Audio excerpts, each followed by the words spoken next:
How about analyzing 2 episodes? In this case, we're talking about episodes 279 and 280. What a jester! On March 14th, 2017, I broke down 2 important episodes of the series 279 and 280, but it wasn't a satisfying outcome as the video sucks. I mean, it's only 80 minutes long. How am I supposed to describe such eventful episodes in a short amount of time? And even if we exclude length issues, it's still inadequate and incorrect, filled with lots of amateurish inaccuracies and misinfo. Therefore, the right solution wouldn't be to erase such awkward memories as much as to correct the mistakes I made by dissecting the episodes in question separately. And in order to do this, let's begin with a few simple questions. Question 1. What makes this part of the story that important? My issue with the Boo arc, especially in the anime adaptation, is that it wants to offer a more action-focused approach, but if said action isn't compelling, it easily goes to the detriment of every other narrative aspect, such as character derailment like from Gohan's part, who never learns from his mistakes, as apparently getting his own father killed in the Cell games didn't teach him not to screw around with his enemies. Yet, Toriyama is to blame for making him a scholar, which again has always been his main goal, and not for turning him into a swaggering, dysfunctional pseudo-Chad, only to be humiliated by the main villain firing the signature techniques of his abusive mentor and of 2 dumb kids. But hey, Gohan dropping the R-word is so cool. But I digress. So, since Boo reverted back to his original form, this time you mustn't fail. You just got to show a dignified final battle, which leads to question 2. Is this the best battle of the Boo arc? By a landslide. Question 3. Who depicts it better, anime or manga? Specifically, this section is developed a lot better in the anime because a lot of people worked on it, while Toriyama drew manga panels mostly by himself. And to be fair, this isn't his strongest moment as an artist. His choreography still look rather engaging, but it seems like his drawings got gradually sketchier and more inaccurate, as if he was no longer interested in what he had been creating for ages and wanted to wrap the story up as quickly as possible, rightfully I might say. Question 4. Is this section exempt from flaws? Far from it, as Goku is enraged upon witnessing Boo wiping out the planet, yet he rejects Potara fusion in favor of fighting separately, by playing rock, paper and scissors to decide who's fighting first. And the anime decides to sound even more incongruous by having Goku fight Boo as a Super Saiyan 2 instead of going all out from the start.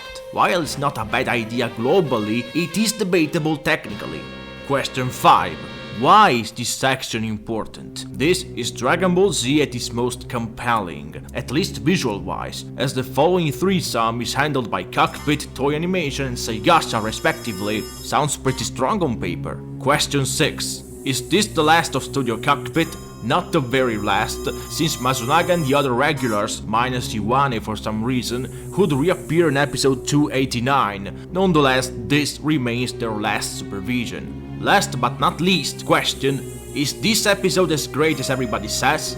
Well, it's not completely perfect, but since we got Cockpit and Shigeyasu Yamauchi on the directional department, this definitely has to be good. However, this Masunaga isn't the same Masunaga from the Cell games, who would look so quote-unquote off-model, Naoki Miyahara would monopolize his episodes. This is a whole different Masunaga, a less unruly and more mature supervisor, who got to be the best of the bunch momentarily in the middle section while Yamamuro and Seigasha were working from film production. The beginning is animated by a Cockpit regular, Chisato Ikehira, who permanently joined the studio in 201, whose work can only be identified through Gengas, as Masunaga's supervision dominates his entries. I'm unsure whether he animates the whole section, but at least the scenes with Goku and Vegeta can be assigned, including the rock, paper and scissors and Boo falling asleep. Speaking of this very moment, Yamauchi's direction adds way more surrealism through trademark purple background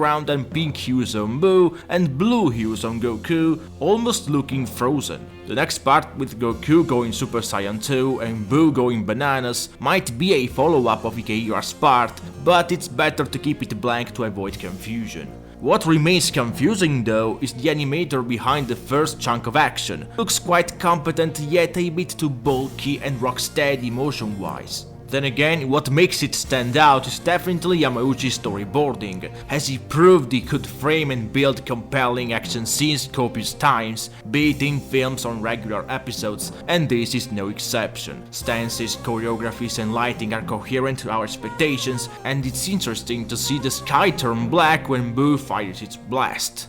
The second half immediately begins with what's arguably the most famous scene, which was credited to Masaki Iwane of all people in 2010s. Movements are really smooth and the impact on the attacks feel powerful. In this episode he animated the first scenes of the second half. Because it looks snappy, Iwane is the only animator we know among them, so it must be him. Sadly, it's incorrect, since Masayuki Sato is actually behind such an iconic scene. Much like the previous segment, movements look a bit too robust, but the constant use of smears and Yamauchi's strong cinematography sure raise the quality bar. In a context in which key waves substitute the choreography, this scene feels incredibly refreshing. Energy waves aren't to be missed completely, but for once they're not the main action source, also helped by Yamauchi layer the burst contact onto the background and have Goku wipe out flames with his bare hand. This is a phenomenal arrangement. However, it's uncertain when exactly Sato's scene ends, as Ikeira pops up again to tackle the rest, whose key animation looks a bit sluggish yet quite competent. Still, Yamauchi definitely knows how to make action functional by having characters dust with thick outlines and perform stylish martial arts, which would be a bit redundant for the final battle on paper, but friendly reminder, Dragon Ball is martial arts. Iwane confirmed he animated the following segment, so Vegeta standing, Goku dodging Boo's skates from the ground, and Boo spinning him over his head. Fortunately, his Gengas are easily reachable, and certainly seems like a completely different animator compared to his ancestral status in the Pokemon anime. Curious how only the familiar names barely withstood Mazunaga's supervision, like Toshiyuki Kano, Akira Inagami, Toshinaba and Tetsuya Saiki, as without available Gengas, IDing Cockpit animators would have basically been impossible.